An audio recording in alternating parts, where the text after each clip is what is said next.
Good news! May bawas singil sa mga customer ng Meralco ngayong buwan. Kung magkano?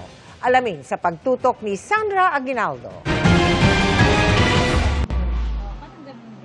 Ngayong tagulan, bawas din ang konsumo ng kuryente ng pamilya ni Emelia. Sa kanyang karinderya, halimbawa, pwede nang di mag-electric fan pag di naman gaanong mainit. Bumaba na ang konsumo, bababa pa ang singil sa kuryente ngayong Hunyo ng 11 centavos per kilowatt hour. Sa mga kumukonsumo ng 200 kilowatt hour kada buwan, halimbawa, 22 pesos ang mababawas sa bill.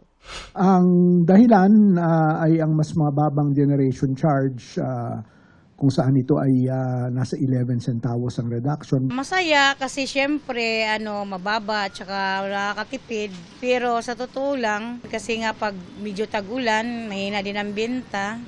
Pero wala pa rin kasiguruhan ang mababang presyo kung tag-ulan. Sa supply side naman, yung mga power plants, because they were not allowed to go on maintenance during the summer months, itong tag-ulan na, ito na yung time that they can do their regular scheduled maintenance. That will tend to push prices up.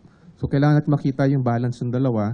Kapag tag-ulan, bumababa ang konsumo ng kuryente pero nakararanas din ng brownout, lalo na kung bumagyo at may mga nasirang linya ng kuryente. Bagay na pinaghahandaan din ng Meralco. Malaking bagay din talaga yung ginagawa naming investments sa aming distribution system, yung improvements para maharap namin yung mga posibilidad na malalakas na bagyo. Paalala rin ng Meralco ngayong tag-ulan na patayin ang linya ng kuryente o ang main circuit breaker kung binaha ang inyong bahay.